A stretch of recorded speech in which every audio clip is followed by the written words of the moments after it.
turi benshi mu bakristu twataye umurongo, twataye ibyo Imana yavuganye natwe, turi benshi tubisengana, tugasengana ibibi dukora ariko tukabigendana nabyo. Yewe bakristu, Imana dukorera ntabwo ari Imana y'umuntu, ntabwo ari umuntu, mbare mu Kinyarwanda ibintu bivuge uko mbivuga, ntabwo ari umuntu ariko ni Imana. Ntabwo Imana ihishwa, mufite byinshi duhishe tugendana kuko abantu batabibona, tukumva ko Imana itabibona, ariko turibeshya. Imana yacu ibona byose, isuzuma byose, kandi ni Imana itabera. Icyo wakoreye, icyo wakoze nicyo uzasoroma. Benshi turasenga, benshi tuvuga mu ndimi, benshi ndetse dufite imirimo dukora imbere y'abantu, ariko dufite ubuzima budahesha Imana icyubahiro kure y'amaso y'abantu. Benshi mugendana imitima mibi, tugendana uburyarya, ubugome, ubusambanyi, uburaya, kandi tukabisengana, tukabivugana mu ndimi, tukabikorana yewe, ariko indani turi amasega. Benshi ntibafite ikibazo cyo gutinya Imana, kudatinya Imana. Kudatinya Imana ni ikibazo gikomeye, ni icyaha gikomeye, ni icyaha kizaturimbura. Imana tuyifata nk'umwana muto, wifata nk'umwana w'inshuti yawe cyangwa se umuntu ubeshya. Ibintu by'Imana ntabwo bibeshyeka. Imana ntigendana n'abagome, Imana ntigendana n'ababeshyi, Imana ntigendana n'abagome, Imana ntigendana n'abagambanyi, Imana ntigendana n'ababeshyi. Ijambo ryose mu minsi ya nyuma ngo abantu bazikunda, bakunda urumiya, bakunda amafaranga, bikunde. Bivuga ngo ntabwo umuntu azatinya gutanga mugenzi we kugira ngo wabeho, ntazatinya kubeshya mugenzi we kugira ngo wabeho, ntazatinya kugambanira abamva. Kandi ibyo ni iby'abakristu, ntabwo ari iby'abapagani. Ibyo byari kubwira abakristu b'iminsi ya nyuma uko bazaba bameze. Nimba umeze gutyo rero umenye ngo uzarimbuka. Twisuzume, nta kintu kizaca ku ruhande Imana, ntacyo. Benshi musenga, mujya ku misozi, muvuga mu ndimi, ariko mufite ubwirasi mu mitima. Muvuga mu ndimi ariko mufite ubugome bw'inzoka, ubumara. Muvuga mu ndimi mufite amashyari, muvuga mu ndimi ariko mu mitima yanyu nta gakiza karimo.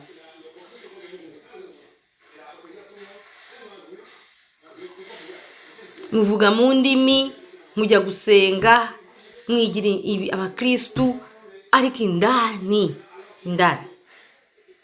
ibintu mukora, ubugome, kubeshya, kugambanira,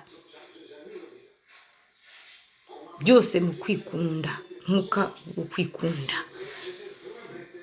kutubaha Imana, kudatinya Imana.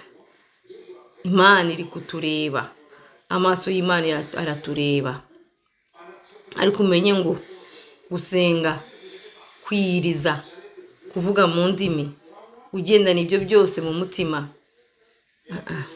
nta juru uzabona, nta baguwe bazajya mu ijuru, nta ndyarya, nta bafite ngo muri gushaka ubuzima. Gushaka imibereho ntibisaba guhemuka, gushaka imibereho ntibisaba kubeshya, gushaka imibereho ntibisaba kwiba, gushaka imibereho ntibisaba gusambana, gushaka imibereho ntibisaba gukora icyaha. Bakristu b'itorero rya Kristu, ni igihe cyo kwisuzuma. Benshi mwicaranye, amarira y'abantu mwarijije, ibikomere by'abantu mwateje, ubwambuzi mwambuye abantu, murabisengana mukabigendana, mugasenga mugapfukama muzi neza ko hari umuntu wakomerekeje, hari umuntu wabeshye, hari umuntu wibye. Uri umukristu uvuga ngo mu ndimi kandi ukagenda ukumva ko nta kibazo, ariko kirahari. Yaba mu isi y'ijuru barakubona, yaba mu isi yacu, yaba n'ikuzimu barakuzi kuri uwabo.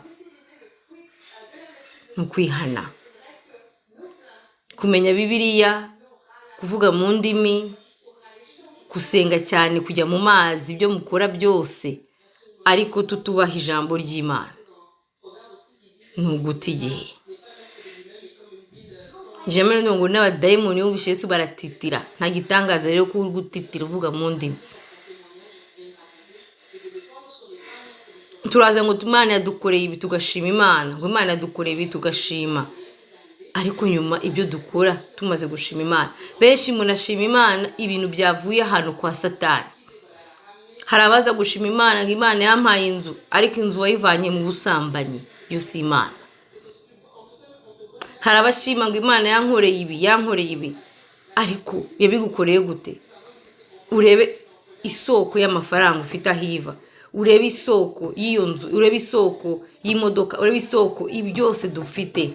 Ntago ari ibyo gushima Imana, hari ibyo tudashima, hari ibyo bitaguhesha icyubahiro. Amen, bidahesha Imana icyubahiro kubera ko bitavuye ahantu heza. Bisuzume, twisuzume bakristo.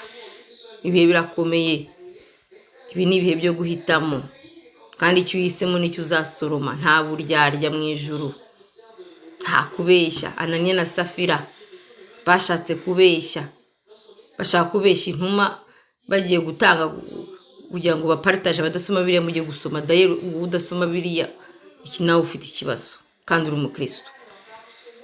Njye ndavugana n'abazi Bibiliya, niba Imana yantumyeho. Ananiya na Safira barabeshya, bagiye kugurisha umurima, babeshya bike. Peter aravuga ati uzi ko ubeshye Mwuka Wera, ntabwo ari twe ubeshye. Muri make rero ibyo ukora ntabwo bikorera umwana w'umuntu. Abo ubeshya si abantu, ni Mwuka Wera ubeshya. Wowe uri kunyumva, we mugume, we ndyarya, we w'umyeshyari, we wamusambanyi, we wamubeshyi, we. Ndavuga we mukristo, wite umukristo. Ntabwo ari abantu beshya, si abantu wagambaniye, si abantu uryarya, si abantu usambana